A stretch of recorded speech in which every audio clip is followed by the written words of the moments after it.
Subscribe now and press the bell icon. Never miss an update. Hi hello అందరికీ నమస్తే. మీలో ఎవరైనా కొత్తగా మా ఛానల్ చూస్తుంటే ఇంతవరకు సబ్స్క్రైబ్ చేసుకోలేదంటే దయచేసి మర్చిపోకుండా సబ్స్క్రైబ్ చేసుకోండి. అలాగే పక్కన ఉన్న గంట సింబల్ పైన క్లిక్ చేయండి. మేము చేసే ప్రతిరోజు వీడియో మీరు మిస్ కాకుండా చూడొచ్చు మీ మొబైల్లో.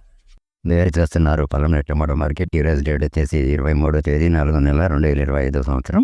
ఈరోజు పలమనేరు టమాటో మార్కెట్లోని టమాటో ధరలు ఏ విధంగా వెళ్తున్నాయో చూసుకున్నట్లయితే ఇక్కడ వచ్చేసి పలమనేరు టమాటో మార్కెట్లో చిన్న బాక్సులు 15 కేజీల బాక్సులు, అలాగే థర్డ్ గ్రేడ్ కాయలు, థర్డ్ క్వాలిటీ కాయలు, మచ్చకాయలు, పొడికాయలు, చిన్న కాయలు ఇలాంటివి వీటి ధర చూసుకున్నట్లయితే ప్రారంభం వచ్చేసి 10 రూపాయల నుండి 50 రూపాయల వరకు తీసుకున్నారు. 10 రూపీస్ టు 50 రూపీస్. అలాగే సెకండ్ గ్రేడ్ కాయలు, సెకండ్ క్వాలిటీ కాయలు, మీడియం సైజ్ కాయలు, యావరేజ్ గుణకాయలు ఇలాంటివి వీటి ధర చూసుకున్నట్లయితే ప్రారంభం వచ్చేసి 60 రూపాయల నుండి 90 రూపాయల వరకు తీసుకున్నారు. 60 రూపీస్ టు 90 రూపీస్. అలాగే గ్రేడ్ కాయలు, బెస్ట్ గ్రేడ్ కాయలు, టాప్ అండ్ టాప్ క్వాలిటీ కాయలు, సైజ్ కాయలు ఇలాంటివి వీటి ధర చూసుకున్నట్లయితే ప్రారంభం వచ్చేసి 100 రూపాయలు 150 రూపాయల వరకు తీసుకున్నారు. 100 రూపీస్ టు 150 రూపీస్. ఇవి ఈరోజు పలమనేరు టమాటో మార్కెట్లోని టమాటో ధరలు అనేవి. మేము చేసిన వీడియో మీకు యూస్ఫుల్ అనిపిస్తే ఒక లైక్ చేయండి, అలాగే సబ్స్క్రైబ్ చేసుకోండి.